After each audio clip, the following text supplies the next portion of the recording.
Et salut à tous. Alors cette semaine je vais vous présenter la nouvelle balayeuse qu'on a reçue cette semaine. Donc c'est un matériel de Kuma qu'on a 3, 4 avec la Mérite fixe. Donc je l'ai attelé au Puma 130 de la Kuma. Pour le moment on peut que l'atteler sur ce tracteur et les tracteurs des collègues. Et après normalement je vais fabriquer une interface pour l'adapter sur le télescopique aussi. Donc c'est une balayeuse godet ramasseur on va dire. Donc là j'ai le balai. Donc il tourne dans les deux sens. Et derrière j'ai le godet. Donc quand je balaye ça me le met directement dans le godet. Ça évite de recharger à la main. Donc c'est super pratique. Donc on s'en servira pour nettoyer les silos et un peu la courte ferme de temps en temps. Donc je l'ai essayé là cet après-midi. J'ai nettoyé les silos au nouveau bâtiment, ça fait du super boulot. Donc elle fait 2,40 m de large.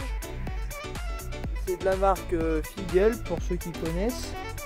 On l'a acheté aux établissements de l'Or à Langeac. Donc ça a l'air assez costaud.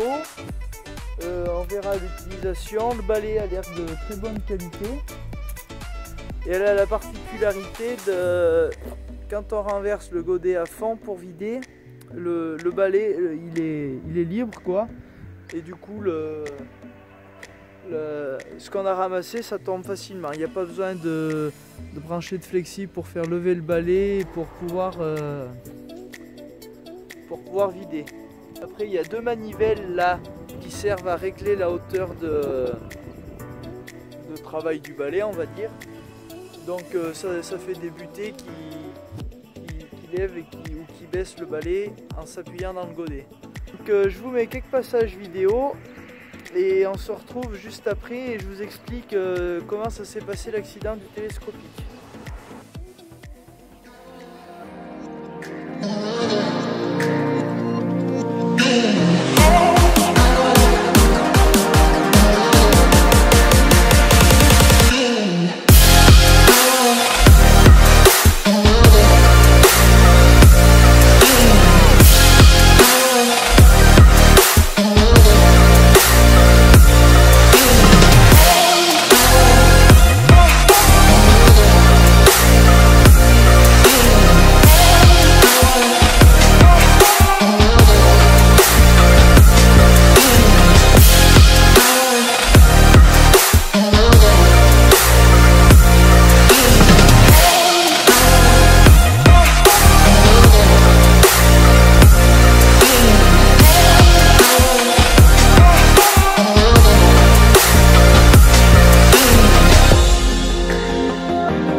Donc concernant l'accident, ce qui a été cassé, donc là sur ce garde-boue il est foutu.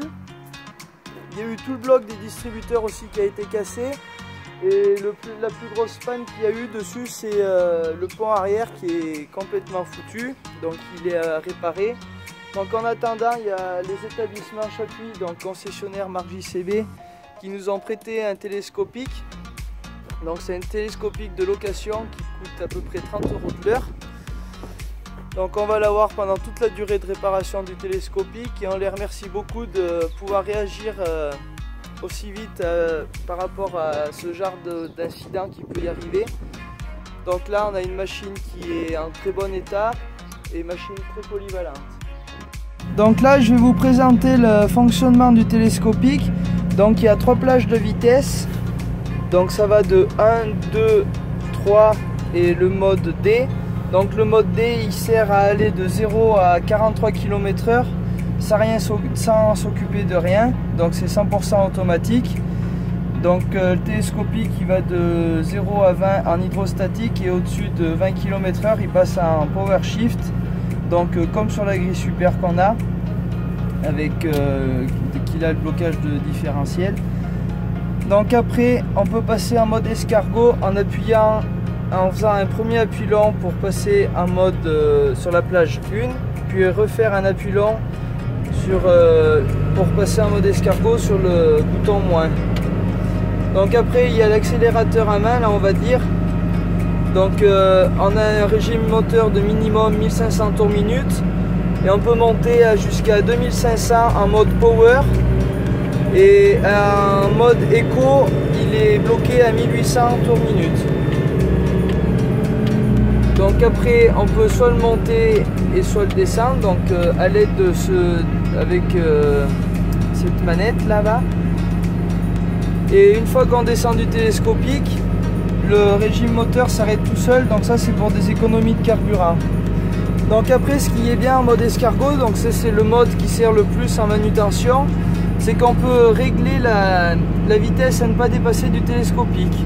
Donc en mode escargot il va de 0 à 20 km/h, donc il reste que en hydrostatique, et la pédale devient seulement une pédale d'avancement.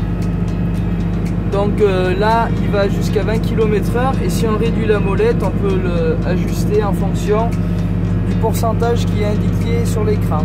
Donc après, pour repasser en mode donc sur la plage numéro 1, on appuie sur le bouton plus, et si on veut directement passer en mode D, on fait un appui long sur le bouton plus. Donc là on voit qu'on passe directement en mode D. Donc le gros avantage en fait de cette transmission, c'est qu'on n'a jamais besoin de se servir de la pédale de frein. Donc là ça fait 1 semaine et demie qu'on s'en sert. Donc on commence à le prendre en main, mais même au début on comprend tout de suite qu'on n'a pas besoin de se servir du frein.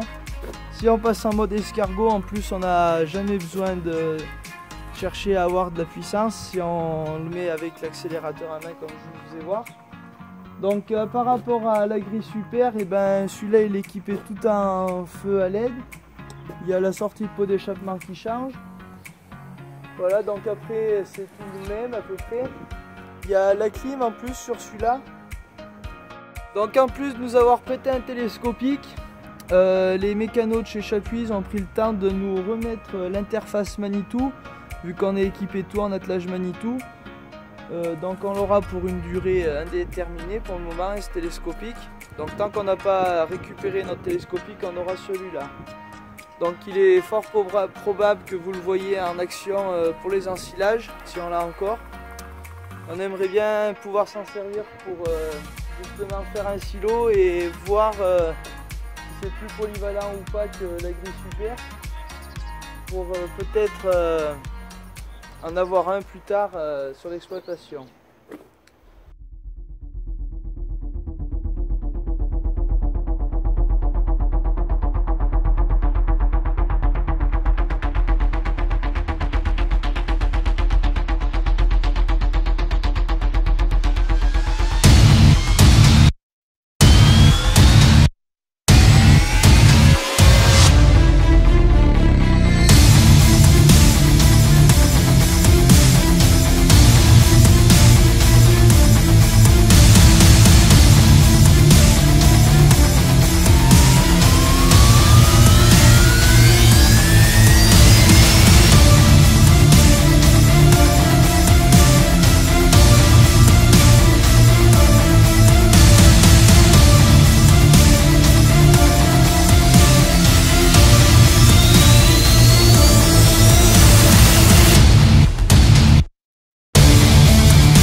J'espère que cette vidéo vous aura plu. Elle est un peu longue. Il y a la balayeuse et donc le télescopique.